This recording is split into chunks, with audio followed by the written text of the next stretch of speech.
Israeli Prime Minister Naftali Bennett is now issuing some threats against Unilever, which is the company, the corporation that Ben & Jerry's falls under. Now, why is this happening? Well, it turns out that Ben & Jerry's announced that it will no longer sell its ice cream in occupied areas of Israel, particularly the West Bank.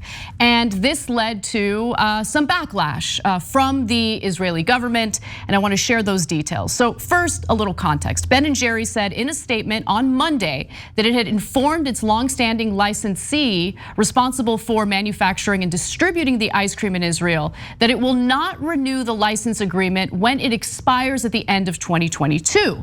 And the reason why they're making this decision is because of Palestinian territory that has been occupied by Israelis. That is something that is considered a crime, international crime.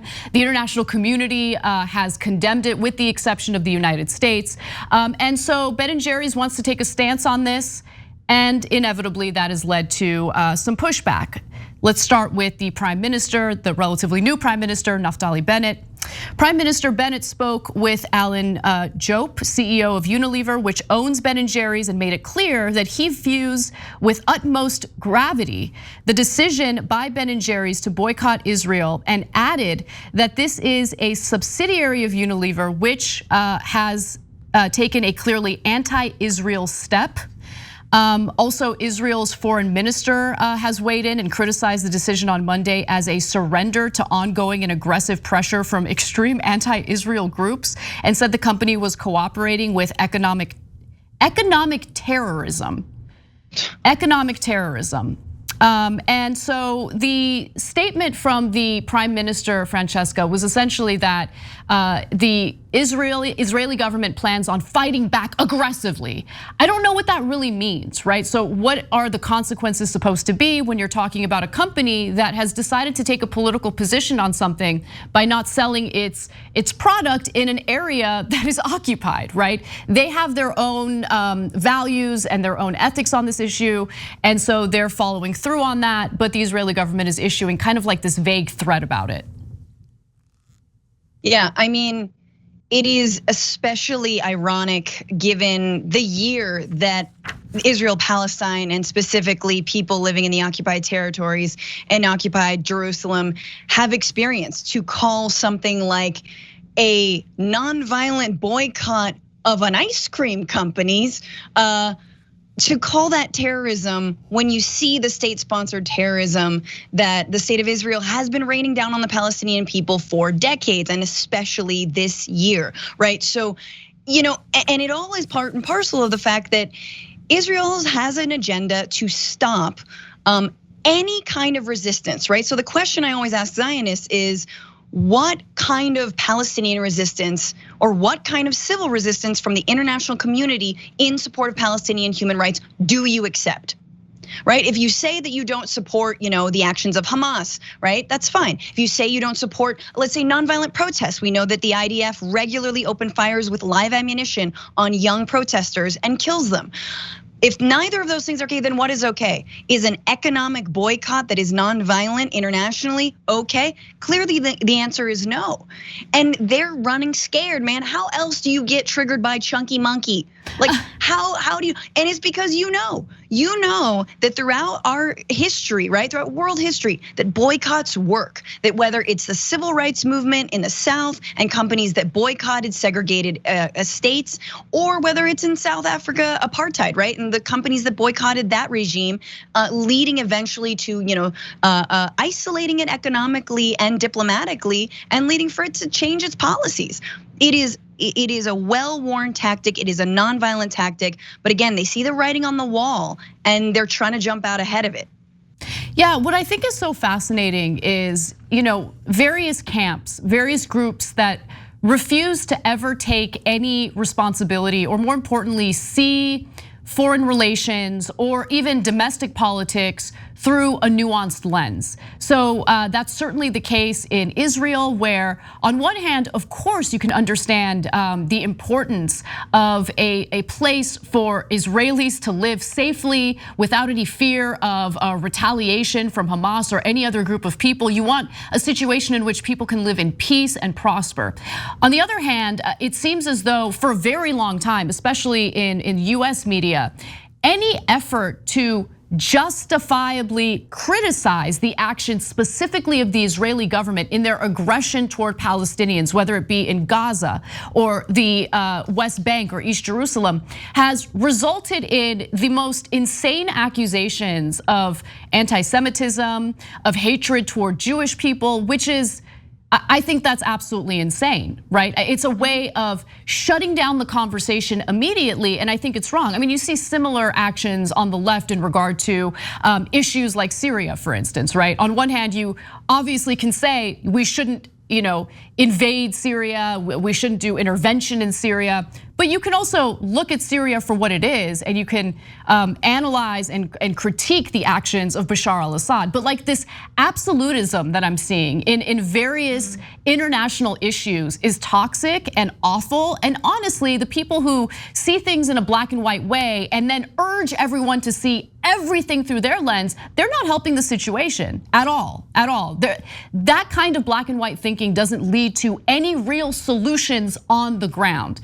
Now, I say that obviously by thinking about Michael Brooks, because he was one of the few people who was able to provide international analysis that was nuanced, that was well researched. And he talked about Israel quite a bit, honestly. And there have been videos that have gone viral of his after his passing on this very issue. One of the videos that actually has not gone viral, but I wanted to share with you all, has to do with the allegations of anti-Semitism. Anytime anyone wants to do, again, justified critique of the Israeli government. Let's watch. The reality is that Ilhan Omar is correct on the merits. She's correct on the policy. Saying that she said this comment about dual allegiance is a great leap to begin with. And I have to say, I find it extraordinary that people on the right, who sometimes accurately, by the way, not always, but sometimes accurately, say people on the left, jump to accusations too quickly of various bigotries and read into things. They've been reading into every single thing that the Congresswoman has said from the beginning, most of which are substantive critiques of a sovereign nation state that happens to administer a horrific regime that violates people's rights on a daily basis in Gaza, the West Bank, and even inside Israel in some respects. The new indictment about Netanyahu isn't just garden variety corruption. It involves actually undermining democracy. So I support Ilhan Omar. I don't buy, and I also, in fact, support Corbyn, in fact. And the reality is that these things are gonna become debated on the merits.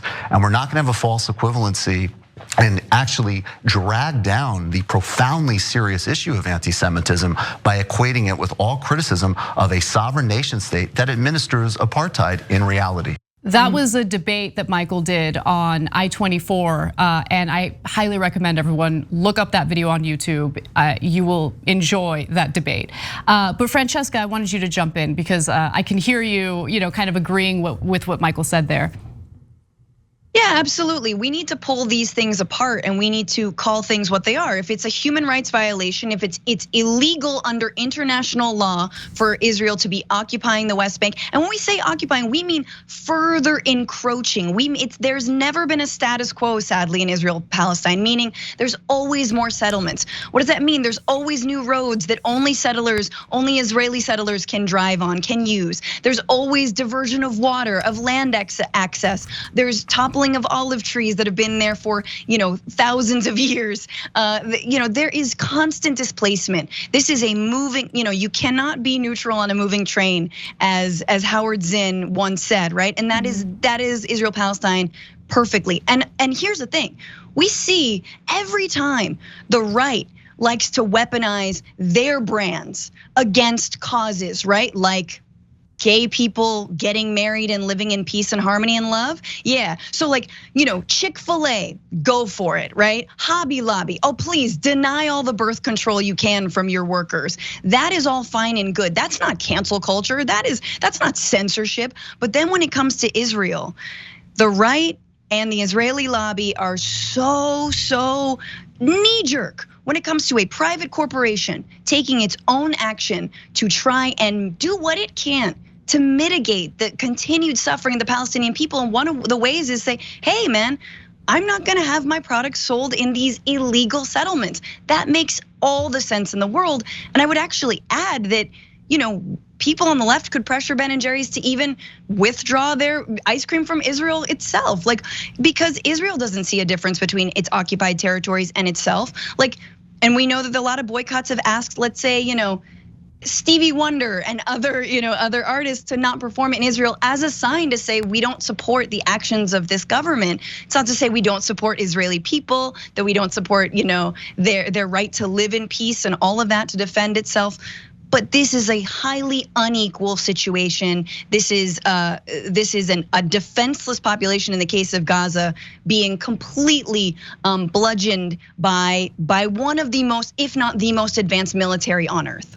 Absolutely, and you mentioned the right wing's knee-jerk reaction on this very topic. One of the things that the right wing has kind of taken on as part of their project, even though they're certainly hypocrites on it, is the issue of the First Amendment and the freedom of speech. And what's really fascinating about this particular story and its ties to free speech is just how easily the right wing forgets about the First Amendment as long as criticism toward Israel is involved. For instance, Israel's ambassador to Washington, Gilad Erdan, said that he raised the Ben & Jerry's decision in a letter to 35 US governors, here's the relevant part, whose states legislated against boycotting Israel.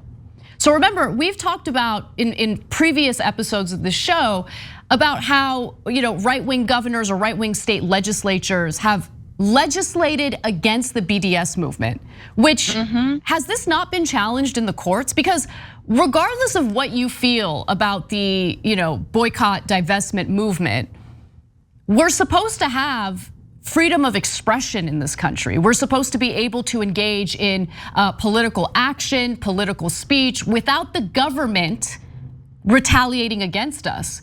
Right-wing governors retaliating against Americans who hold these political views or speak truth to power in regard to the Israeli government, being punished for it is unconstitutional.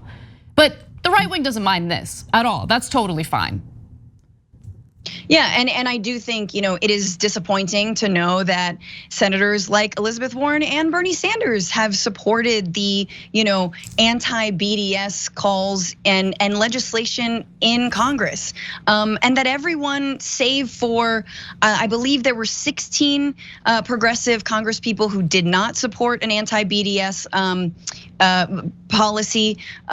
That most people are just sort of willing to go along with this. Again, we're talking about a non-violent form of protest, right? This is not about, endorsing Hamas. This is not about, again, this is not about even endorsing like non-violent protests. This is literally about, no, we should remove money from if there is profiteering from occupation and from human rights violations, right? So, I mean, you have to call these Democrats out, and you gotta wonder, with all the talk about trying to end forever wars and we really need to get out of the Middle East, changing our relationship with Israel is so pivotal to that.